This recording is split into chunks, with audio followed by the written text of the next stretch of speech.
Hello and welcome to today's Cabot Wealth webinar, Top Stocks to Make Money Now for Any Investing Style. I'm your host, Chris Preston, Chief Analyst of the Cabot Wealth Daily Advisory and Managing Editor here at Cabot Wealth Network. With me today is Nancy Zambell, Chief Analyst of our Wall Street's Best Investments and Wall Street's Best Dividend Stocks newsletters.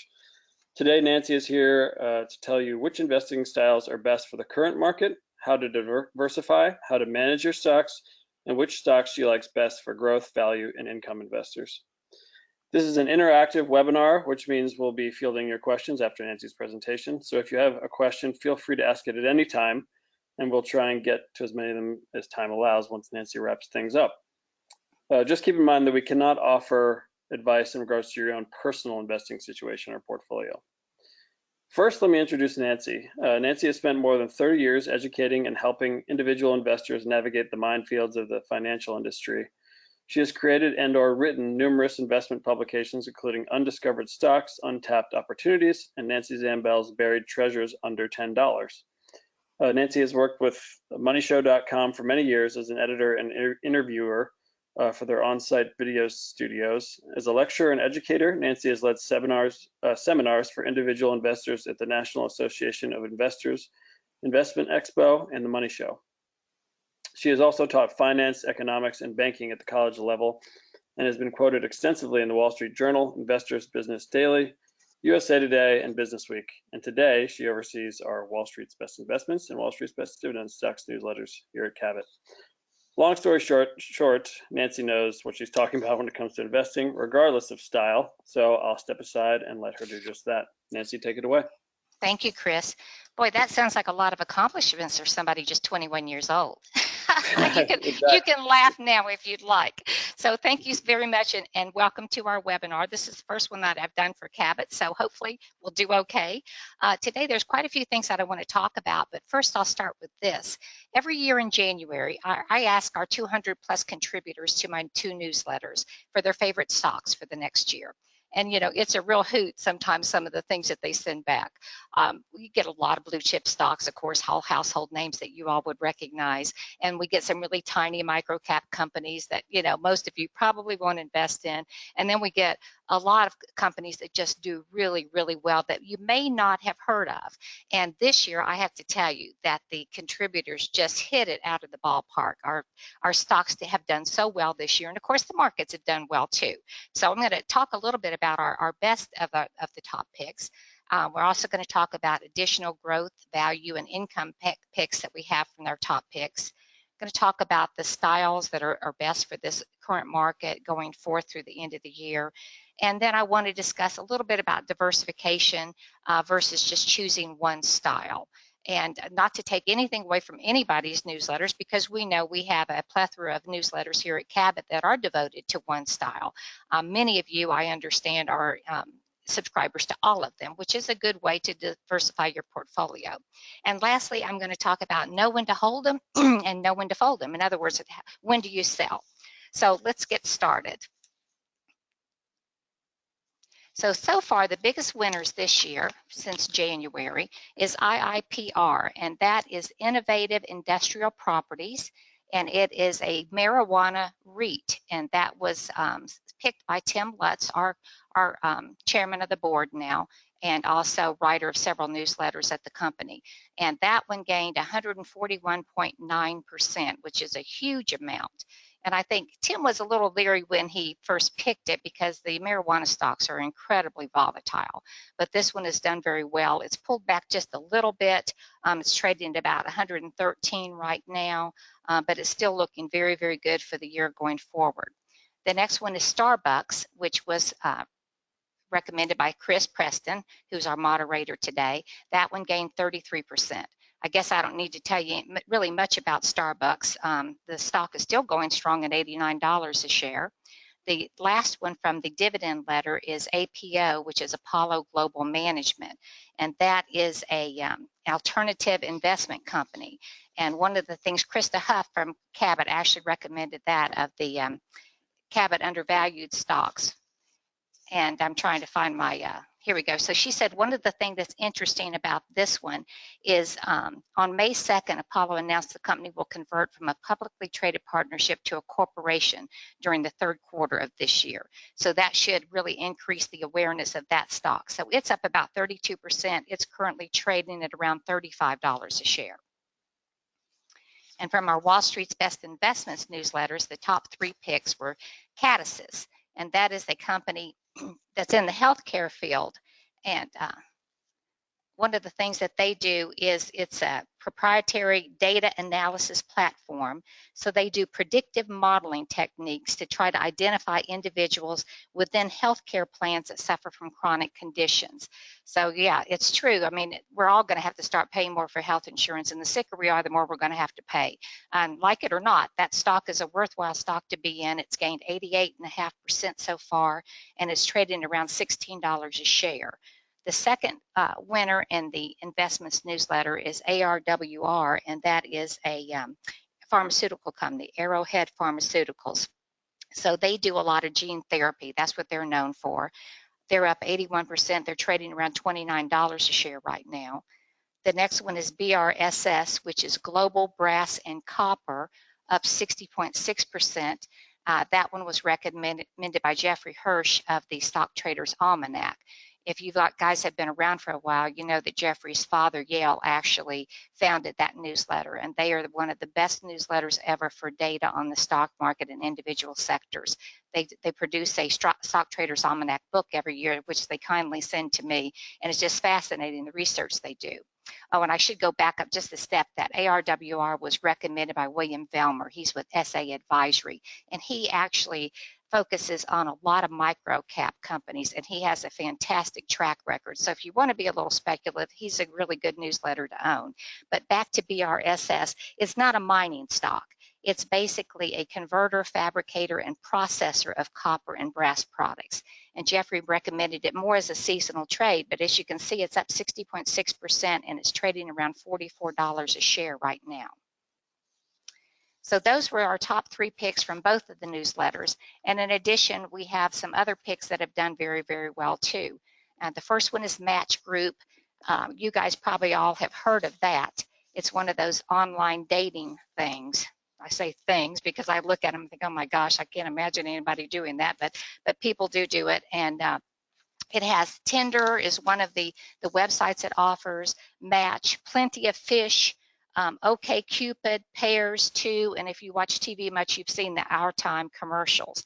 But Match right now is up 55% from the recommendation in January. It's trading around $75 a share now, and it was recommended by Jim Woods of Bullseye Trader. The next one is Advanced Micro Devices. That was recommended by both Joseph Parnes of Shortex Market Letter and Gene Inger of the Inger Letter, and it is up 54% since January. And that one is a computer chip maker, and it's trading about $33 a share. The next one is Motorola Solutions, MSI. It is up 48% year to date, trading around $169 and continuing to increase. And they focus on communication services primarily to governments and police agencies and large corporations as well as wireless providers. There's a big catalyst coming their way, the FirstNet broadband, which is going to be connecting the public service agencies. And that should help this stock considerably. And that one was recommended by Harry Domash of Dividend Detective. The next one, we move on to value stocks. And of course, JP Morgan Chase, you all know, is a big money center bank. That was recommended by Martin Friedson from Forbes Income Securities. It's up 12.7% year to date, trading at around $116 a share. Next is Miller Industries, and that was recommended by John Reese of Valadia Hot List newsletter. And they basically make tow trucks and equipment. They're up 11.7% and trading around $31 a share. Next is AT&T. Everybody knows that company. It's up about 10%. It yields 6.35% currently. And Ben Reynolds of Sure Dividend was the advisor that recommended it, and he still continues to think that the shares at $32 they pulled back a little bit, but he continues to think that it's a very undervalued company. All right, next income picks, Kimco Realty. and that has gained 19.7% year to date.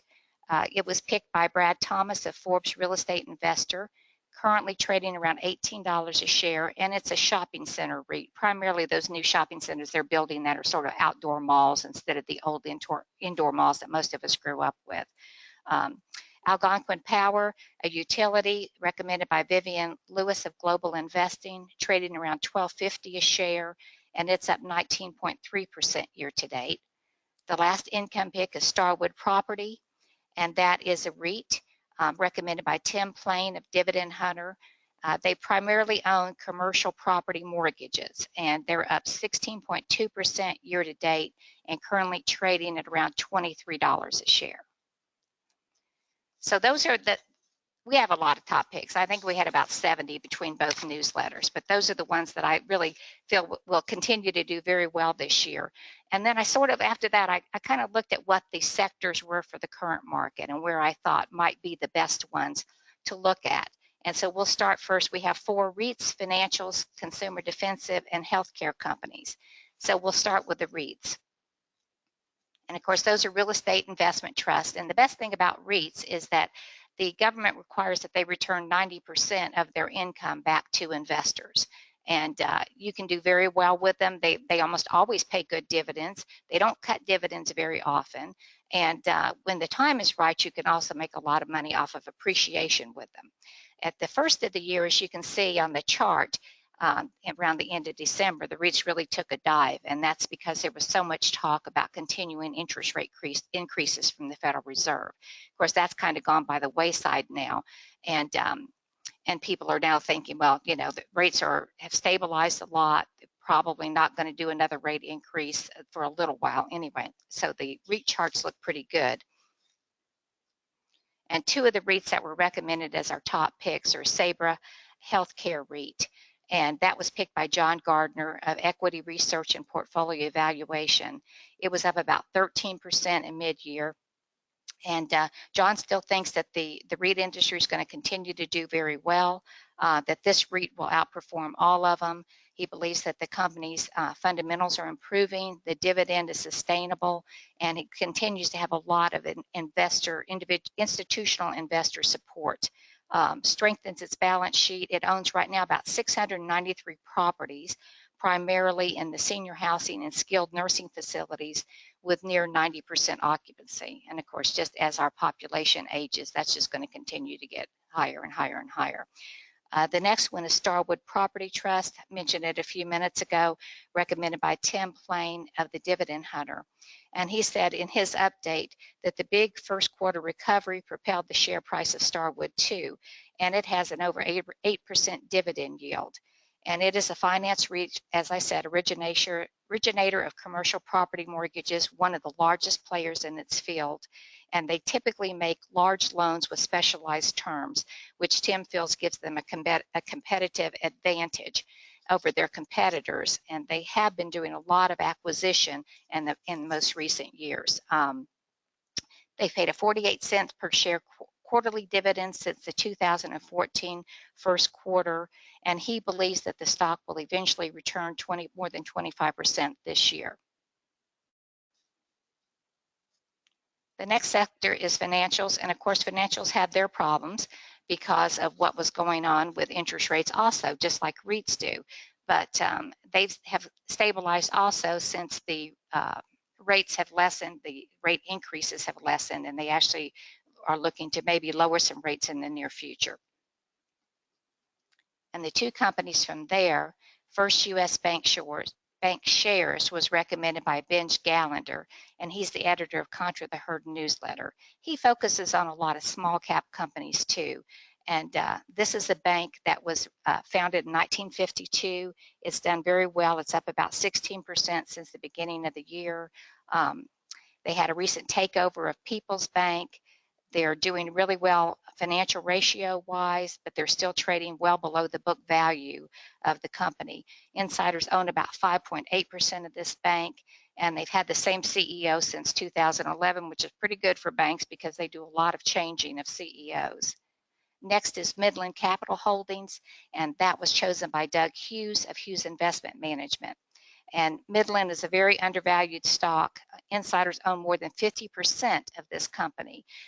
You have to be careful when you look at insider ownership of banks, because sometimes if the founding family has a large amount of shares, they will often classify those as institutional, and they're not. They're considered insider ownings.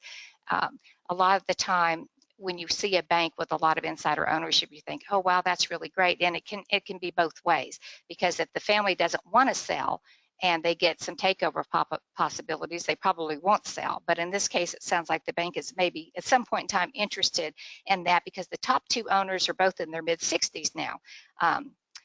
And it's one of the few banks that never took TARP money when we had the recession, so it's always been very well run. There are some banks in its market that are closing branches, like Fifth Third Bank Corp. So that really helps MCPH also. And it says the mergers in the banking industry continue to grow like rabbits. There have been over 25 deals so far in 2019. And, banks are basically trading at a pretty low PE right now, so that bodes well for takeovers for really both of these banks. Next is consumer defensive, and you can see that those stocks have become more popular. When the economy gets a little uncertain, or people think it's got, burning on all burners too fast, then people start worrying about getting a little defensive. And honestly, these are the kind of stocks that are fairly good most of the time, because no matter what, you still have to buy your toothpaste and deodorant and all that stuff. So the one stock, which of course I know you all know, is Altria, what I call the cigarette company. I'm not a big fan of sin stocks, but they do make money for you, and this one has done very, very well for investors. Now, this year so far, Altria is down a little bit, but the contributor who recommended it, Bob Howard of Positive Patterns, is a big, big fan of the stock, and he thinks that it's going to do very well within the whole marijuana industry, that Altria is going to be selling the Willie Nelson Reds right next to the Marlboros at your local 7-Eleven. He thinks that vaping, cigarettes, and pot will be the big business profile of this company by 2025, and it will be very, very profitable. Currently, there's almost 300 publicly traded pot companies. And of course, most of those are real micro caps. Some of them will never have any money. It kind of reminds me of the old days when we had the tech boom and bust, and we had all of these companies that pretty much disappeared overnight. It's probably going to happen at some point in time with the marijuana stocks too, but as long as people continue to legalize the recreational marijuana in so many states now, you know that right now there's no end in sight to the growth. Next, we have healthcare. Healthcare has not been the best sector to be in this year. It's been very volatile, as you can see from the chart, but it's really starting to improve because there are a lot of demographic factors that figure into it.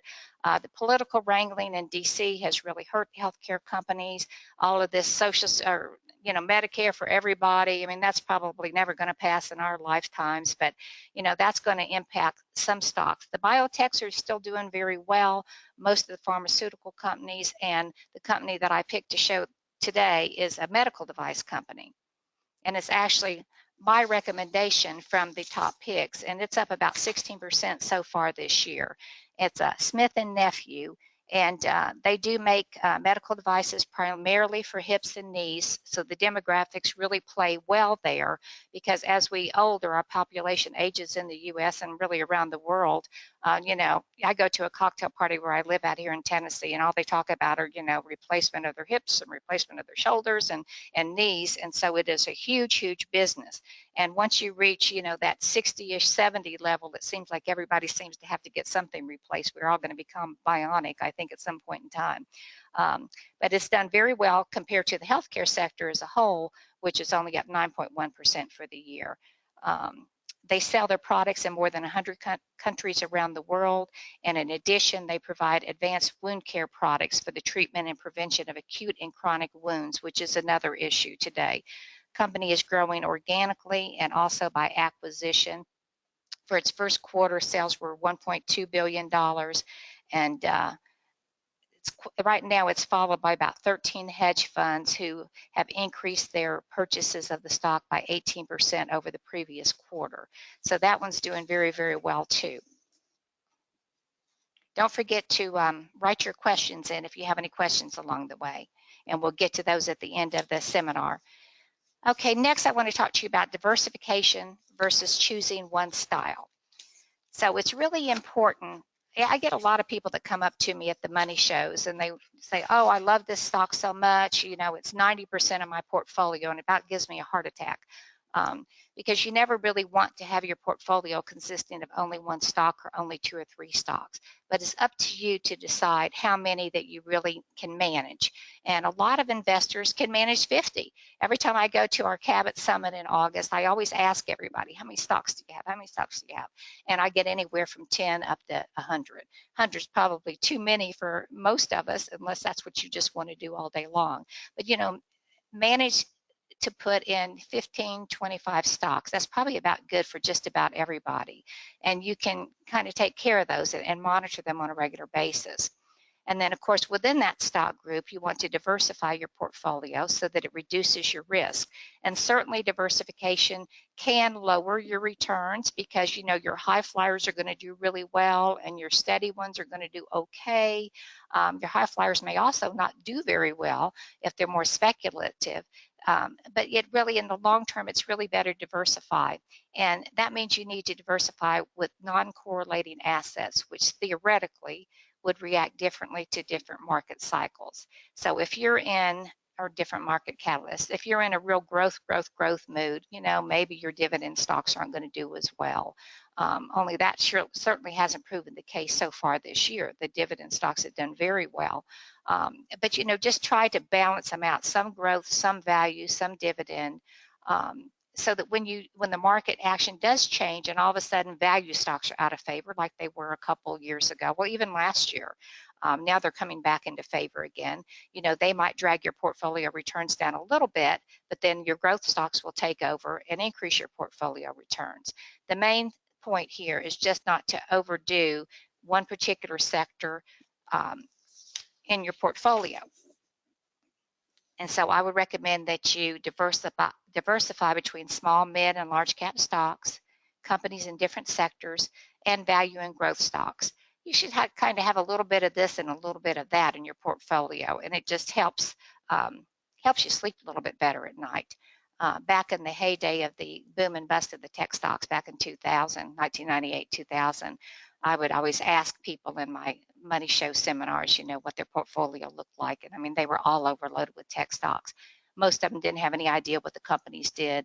And, you know, to their defense, you couldn't understand what the companies did. When I would go and visit companies for my newsletter, I would say, I have no idea what you do. Can you tell me in 25 words or less so I can explain it to my 75-year-old subscribers what exactly you're doing? So it's never a good idea to buy companies that you don't have some sort of understanding of what they do, because otherwise, how are you going to determine when you're monitoring them whether the latest news will affect your stock or sector or not? But anyway, it's a good idea to diversify all the way around. All right. And the last segment I'm going to spend a little bit more time on, and this is know when to hold them and know when to fold them. So my motto is always, it's okay to fall in love with the company, but not the stock. Do you have problems selling your companies? Almost everybody I know has a problem selling the companies. And when I was writing my undervalued newsletters, people would come up to me and say, well, you know, I love this company. I've made so much money out of it. I just really don't want to get rid of it. Do I have to sell it? Because, you know, I may have said, go ahead and sell your stocks. Like, well, no, you don't have to sell it, but there were some rules to follow. And this is not on the slide, but here is really when you know you should sell your company. If the fundamentals of the company have deteriorated, so now they're not growing at the growth rate they were growing before, whether it's sales or on an earnings basis, or maybe they have good sales, but they're not making as much money off of them. Well, what's the question there? Why aren't they? You know, if you have increase in sales, you can understand with a new company that they're not going to make any money. But if a company's been around for a while, you know, their earnings growth rate should be pretty close to the revenue growth rate. If the price earnings ratio goes too far beyond the normal range of the company, on the upside or on the downside.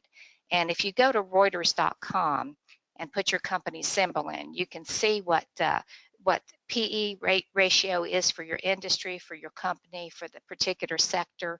And when you buy a company, you should kind of keep an eye on what is the PE at the time. And you kind of look at that over a period of time. And of course, if the PE is going up, your stock price is probably going up too. And we'll talk about target prices in a minute. Again, I always get a question, what is a good PE? Well, in the old days, when I started doing this back in the I'm not even going to say when that was, a long time ago. PEs under 10 were considered to be undervalued companies, and over 30 were considered to be overvalued, and in between was kind of the hot spot to look for companies. That's totally changed. It's nothing to see PEs of 65 for a technology company, and that doesn't mean that's bad. A low PE doesn't mean it's good. You have to look beyond those numbers. It might be a low PE because it's a dog, and it could be a really high PE because they're just growing so rapidly. So you have to compare the PE to your company for the last 3 to 5 years and also to its industry. If you're toward the end of the cycle with a cyclical stock, and you know what those are: aluminum companies, steel companies, heavy industrial companies. In the growth mode of an economy, they do very, very well. When the economy starts to peter out, those companies don't do as well. So you have to kind of look at that. I remember sitting next to one of the guys whose father founded Motorola on an airplane a few years ago. And well, more than a few years ago, it's probably been 20 years ago. We were talking about Motorola stock. And he laughed. He said, here's what I do. He says, when it gets below 55, I buy it. When it gets above 80, I sell it. And, back then, Motorola was a totally different kind of company than what it is today. And, of course, it's been split into a couple of companies. But on a cyclical company, you could look at Alcoa shares, and I guarantee you, every time the economy starts blasting out, you'll hear the heads on CNBC going, Alcoa's up, Alcoa's up. As soon as you see Alcoa's earnings go up, then you know that cycle is going to be very, very good. And you can, if you have cyclical stocks, you can chart them out and just really look at them and say, okay, here's the cycle. Here's what I know I have to start selling it. Unless you're just somebody that wants to be in a stock for 30 years. Most of us don't do that today. After turnaround has been completed, George Putnam III writes the turnaround letter, and we quote him quite often in both of our newsletters. And he's really good at finding a company that's down on its luck. There are a lot of companies down on their luck, but he also finds the one that look like they're going to turn around. And of course, if you can buy them at that low level, then you can do very, very well. And of course, if the turnaround has been completed, and you know what, take your money and go to the next one. Next, at the end of the second phase of rapid growth, startup companies have just, most of them have fantastic growth rates in the very beginning of the cycle. But the cycle for a company stock is sort of like the same as cycles for economic cycles. It's a bell curve. Once they get past that hump on the top of the bell curve and start going the other way, they're really no longer a growth company. And so you may decide at that point in time, should I unload them or should I continue to stay with them? Lastly, if you're holding a stock you bought as an asset play, waiting for the rater to come in and pay you a premium, then go ahead and sell it. And we're seeing some of that today because we have a very active M&A environment. And so you're seeing companies that are being bid up. When they're bid up, just most of the time when that announcement is made, it's usually time to sell the stock. Sometimes the advisors will say, well, hold on for a little while. We'll see what happens when it goes in the new company. But they're often bought up by much larger companies than what they are. So then you've got to think about analyzing that larger company that's doing the purchase to kind of find out if those companies are going to, is that a good investment? Is that big company? And it makes it tougher because many of these big companies are not pure plays. They're companies like, Pratt Whitney, which is owned by UTX, United Technologies. They make airplane engines and they make space shuttle components and they make elevators and they make air conditioners. You're analyzing a company that has that many sectors. You're analyzing that many sectors, and that's harder to do. Some people like to keep a contingent of those companies, and that's fine. So anyway, that's sort of how you look at when you sell. And then lastly, if the stock doesn't fall into any of those categories I just talked about, here's my remaining 3 tests. Are all the reasons that you originally bought the stock still in place? If they're not, get rid of it. Is your price target still valid? And we'll talk about that in a moment. And thirdly, can I make more money by retaining this stock, or could I do better by substituting it with another investment? You know, you may have a stock that you've set a target of 30% return, and maybe it blows through that target really fast. Well, then you've got to think about, well, why did it blow through the target really fast? Is that a good thing or is that a bad thing? When that happens to me, I usually sell at least half. If I still like the stock, I'll sell at least half and let the rest of the money ride on it. So let's talk about actually setting price targets. We're going to talk about that, stop loss orders, and monitoring your portfolio. Now, all the newsletters that I cover, 200 and some, I mean, I'm looking at about 1,000 newsletters a month. I find that there's only a handful of people that really set price targets, maybe less than 20%. And I'm not saying that you have to do that, but that's my way of disciplining my investment strategy. So let's talk about that. So I set my price target the day that I actually buy the stock, and I base it on the current price earnings ratio of the stock and what its projected earnings are over a specific period. You know, for most investors, 3 to 5 years is going to be pretty good. For newsletters, you know, there are some newsletter editors that keep the same stocks in their portfolios for 20 years. And hey, if you'd like to do that, if it's making money for you, that's fine. But normally in the newsletter business, subscribers actually want some action in the newsletter. So they require that you turn the portfolio a little bit faster than that, usually 18 months to 2 years. So this is just a little example, and I've given you the sources there where you can find this information. So let's just take an XYZ company with a share price of $45.52. The current price earnings ratio is 12.9. EPS for the last 4 quarters is 3.53. Now, you can base this on this kind of EPS, which is called a trailing EPS. All right, when you're comparing ratios of different companies, say you have 3 companies that you're looking at to buy, you want to make sure you're comparing apples with apples and not with oranges. So look at the websites you're in and see how they calculate the PE. Is it trailing? Is it future, for what they call forward PE?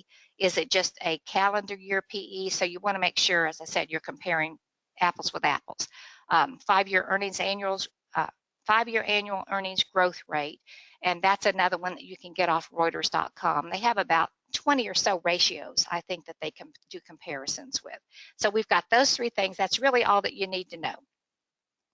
Okay, so scenario 1, we're going to project what the future earnings growth is at that rate that it's currently growing at. So we go year 1, year 2, year 3. So now we know what the EPS is. Then we're going to do a scenario 2, an earnings growth rate higher, in this case 25% instead of 21.3%. So you see those 3 EPSs. And the last, I think that was supposed to be 3, wasn't it? But anyway, the last one is a lower rate, 16%. So those, I don't know if you can see from the, I guess you can see that whole slide. So that has those 3 things. When you put them into the equation, the current PE times the 3-year EPS projection, you get what the projected price would be under each scenario. And so you determined for yourself, and we'll go back a minute, the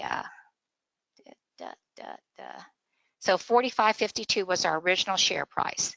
So then you go back to your projection. So if you expect that the company is going to continue to grow at the rate it's growing now, that $45 could turn into $83. If you think it's going to grow at a little bit higher rate, remember 25% versus 21.3, we have an 88, almost an $89 share price. And if you do scenario 3, which was a lower rate of 16%, you would get $71. So that kind of gives you an idea what to shoot for. When I buy a stock, I want the stock to at least grow by 30% by the time I sell it. Because honestly, it's just way too much work to try to figure out for 10%. I mean, you look at analyst projections, they're always extremely conservative. If you go onto Yahoo and you see a target price for a company, it's usually, I don't know, 2 or 3% higher than what your price is right now. Well, really, why would you even want to buy a company like that? That's not going to make you a lot of money. So you have to decide in your mind, okay, I want 30% return in 18 months, or I want a 50% return in 5 years, or, you know, whatever your time period is. You know best of what you're holding, your best holding period is for your stocks. So you look at that and you say, okay, let's say we bought XYZ company, and, you know, we're going to be conservative. We're just going to say it's going to grow at what it's growing now. So that means in 3 years, it should be $83. So it's almost doubled, which is pretty darn good. But so what happens if that $45 stock in 2 months suddenly goes to 90. Oh my gosh, let's go find out what's happened to it. So you've got to go look between the lines. Maybe it got a takeover offer. Hey, if it did and it went to 90, I'd sell that thing right there. It could just be they bought another company and this company really melds in well what they're doing. It increases their product offering and their brand exposure. But if it went up that much in 2 or 3 months, I'm going to sell at least half of it. I might sell the whole thing. It just depends on the size of the company, what part it plays in my portfolio. But I just kind of look to see, it gives me, setting a price target gives me somewhere to go.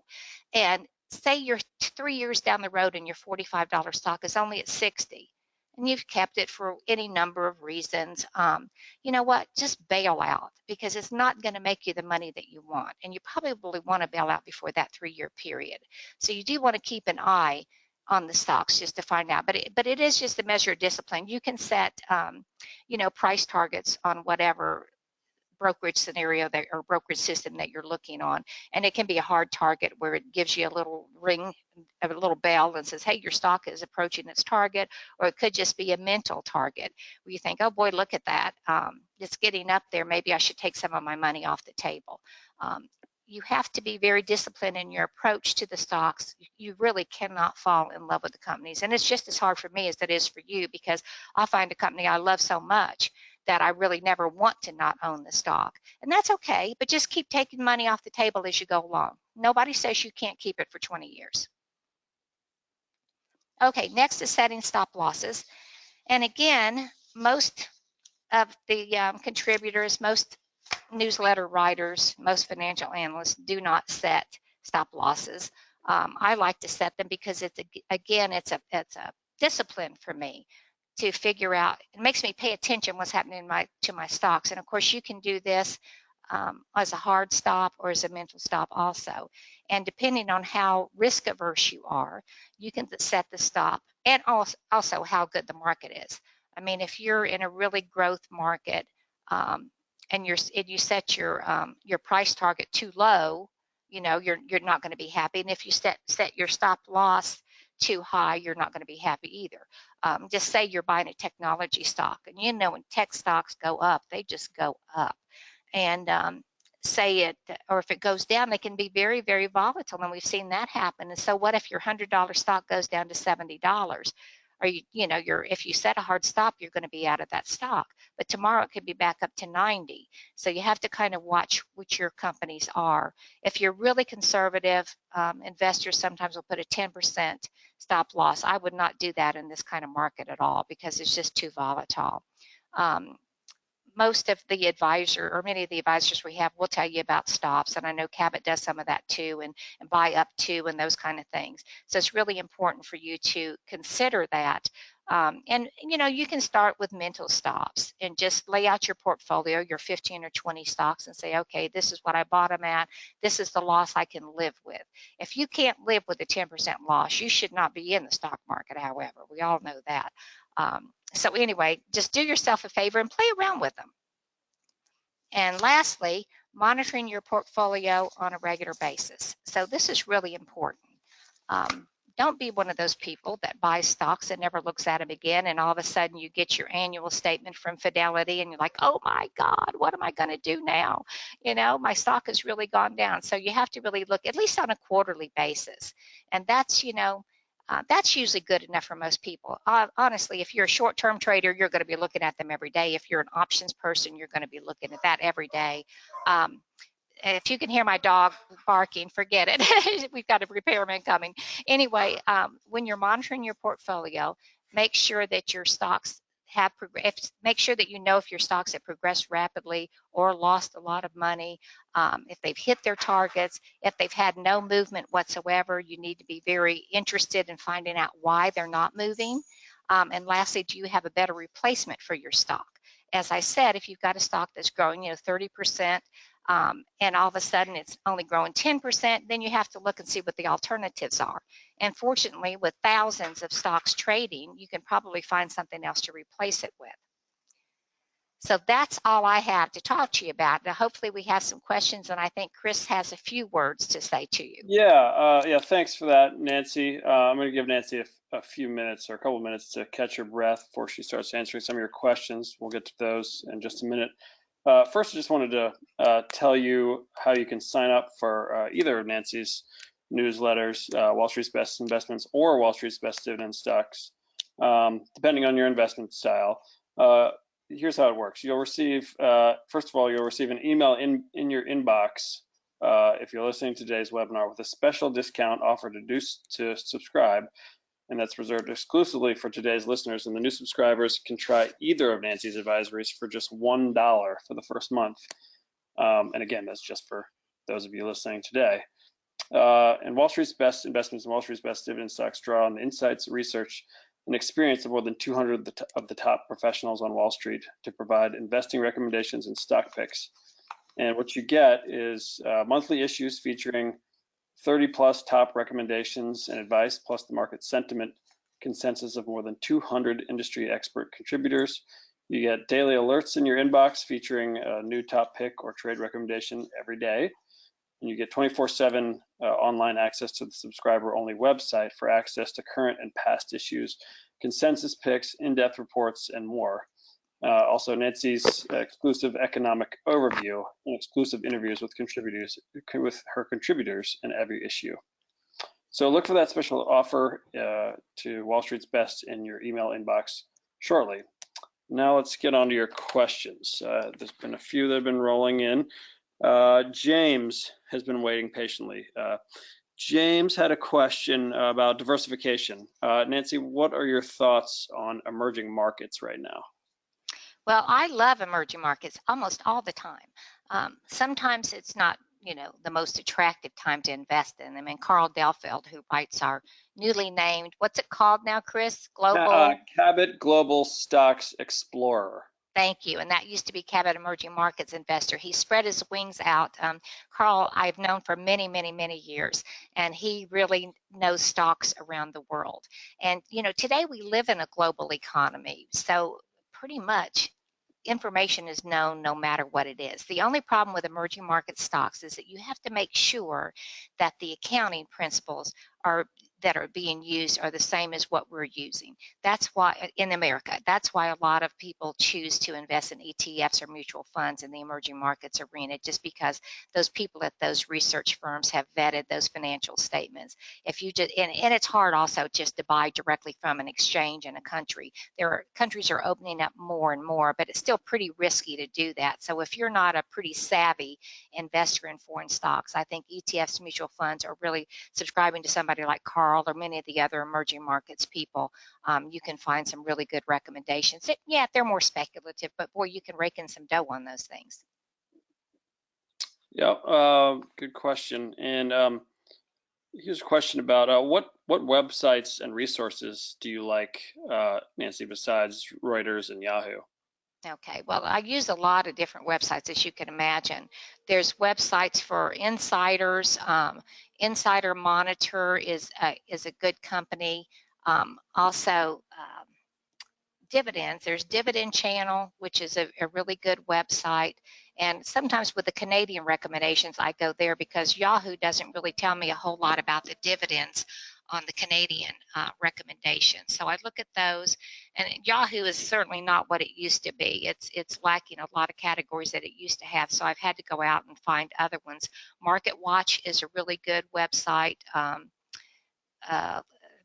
trying Investors Daily also, but I think you have to be a member for some of that. And of course, Bloomberg is also a really good one. And I look at all of those for news about the stocks too, because sometimes other websites will cover news that Yahoo or Reuters doesn't necessarily cover.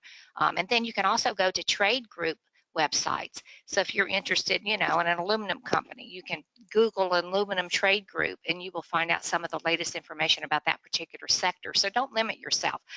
Brokerage companies, research analysis is very good.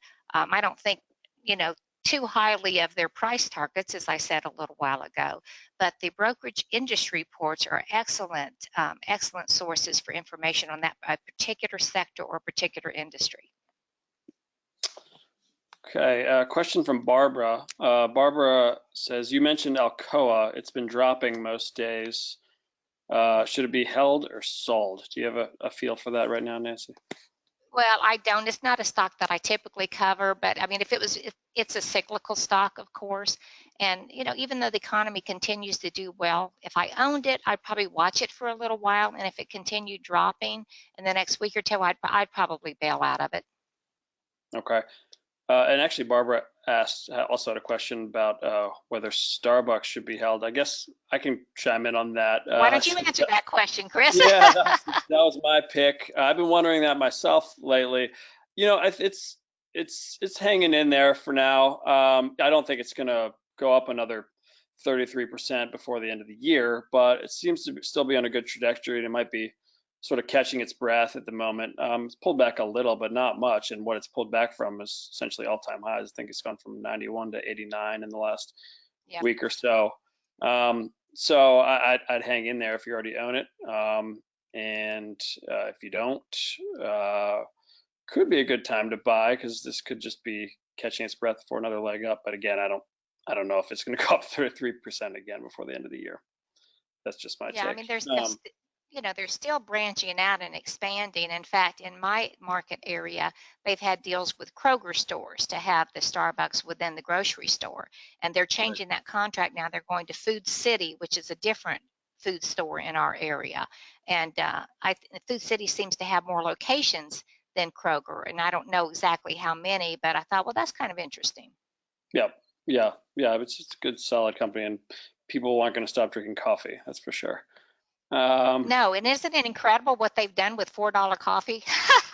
Yes, it is. Let's see. Here's a question. Let's see. Do you pay much attention to interest rate hikes or cuts, or do you sort of respond if the market responds? I'm guessing that the question means to a portfolio in general. Um, Yeah, yeah. yeah, I think it's one of those over time things. It's not something that I panic at every time that an interest rate increases.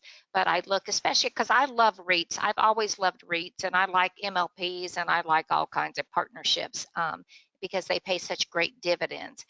So if I see interest rates increasing a lot, I'm going to kind of look at those particular companies in my portfolio and try to decide whether, how safe they are, what their cash flow looks like, how an interest rate increase might impact them. Certainly, if it's a mortgage REIT, like the Starwood we were talking about today, even though that's commercial mortgages, interest rates going up are not the greatest thing in the world to happen for those kind of REITs because their whole portfolio is made out of interest-sensitive properties, interest-sensitive mortgages, I should say.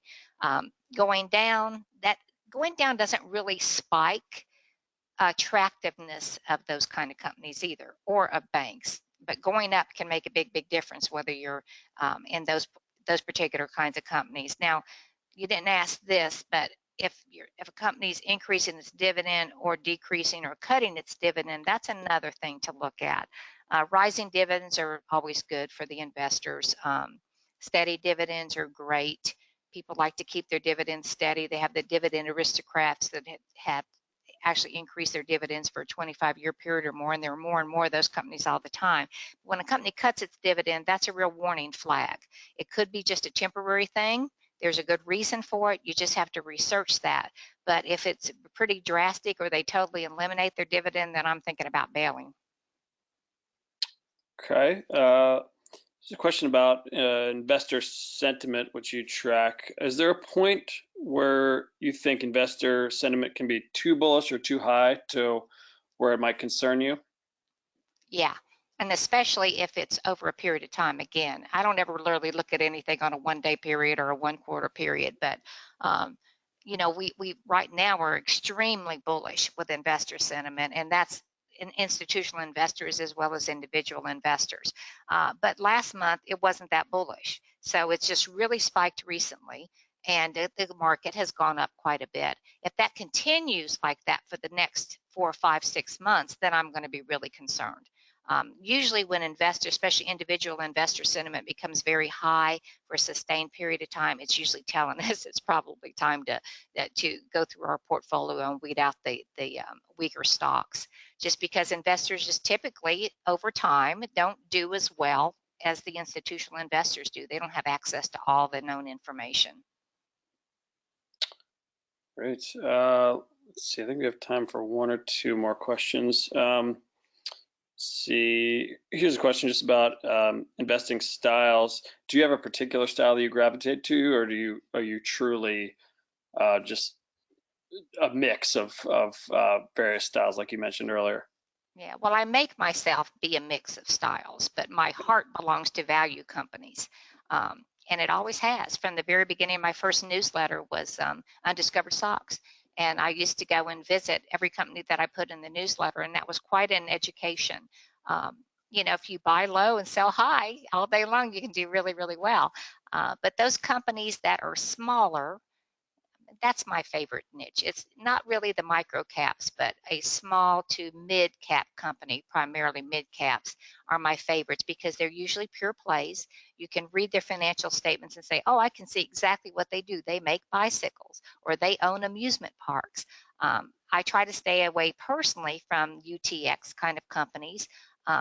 I don't really like utilities. I've never cared for utilities that much. I understand the dividends can be very, very good with them. They're so highly regulated, and it's really difficult to figure out what the regulators in each state are going to do. So that those mid-cap companies that I can see exactly at a glance what they do and see how they can grow and what catalysts would increase, and they generally will grow more than 30%, which is my minimum price target, as I said. So yeah, that's where my heart lies, but they have to have growth as well as just being undervalued. And one last question, another one from James, just for the buzzer here. What are your thoughts on preferreds? Well, Marty Fritzen of Forbes Income Securities is our main contributor for preferreds, and he loves preferred stocks. And, why not have a few in your portfolio? I would not entertain having a portfolio completely made up of preferred stocks, but they can have some pretty decent returns. Most of them return over 5%, and some of them have different options on them for what happens when the preferred runs out and that kind of thing. But I just think for the most part, why not? Especially as we get older, it's probably not something that people in their 20s or 30s are really going to be that entertained with. It used to be in the old days when you looked at your financial advisor and said, well, what percentage of my portfolio should be in stocks and what in bonds? It was always, heavily loaded with growth stocks when you're young, and you become more conservative as you get older. And it used to be that when you're over 65 and you're ready to retire, people would say, oh, you only want to buy bonds or you want to buy dividend stocks. And that's just not true anymore, because you're really limiting your portfolio returns when you do that. But for the most part, throw in some high yield stuff, and just got to be a little careful with a high yield. Make sure that there's substance there and there's just not just a high yield, because those yields can collapse really quickly. I hope that answered that question. Yeah, that sounds good to me. Well, thanks Nancy, and thanks for all the good questions today. Nancy, if you could just advance to the next slide. I'm going to fill people in on our schedule coming up. We'll be back in September, on September 12th, to be specific, at 2 o'clock Eastern, with our next webinar, this time featuring Tom Hutchinson, Chief Analyst of our Cabot Dividend Investor Advisory. So mark that on your calendar. They'll be talking about high yield dividend stocks to boost your income now. But prior to that, the reason we won't have our regular webinar next month is we're holding our 7th annual Cabot Wealth Summit in Salem, Massachusetts, our home city, next month from August 14th through 16th. It's a chance for you to mingle with individual investors like yourself, meet all of our Cabot analysts, hear their latest investment advice and stock recommendations, and enjoy summer in historic Salem, Mass. And actually, Nancy will be kicking things off with, this is the first time we've done this, or she's done this, with a Getting Started with Investing add-on seminar at 3 o'clock Eastern on the 14th. And that's aimed at beginner or newer investors, but it's really open to anyone who just wants to learn a little bit more about investing and here's some of the good insight that Nancy's talked about today and more. And she'll be doing that seminar, hosting that seminar along with Roy Ward, who is our former, now retired, longtime value expert. The Wealth Summit's a great event. If you're interested, you can register at the website right there, cabotwealthsummit.com. Now, there's not many spots left, not much time left. So if you're interested in joining us, please sign up now. And thanks again. That does it for us. Thanks again for joining us. For Nancy Zambell and the entire Cabot Wealth Network team, I'm Chris Preston. We'll see you next time. Thanks, everybody.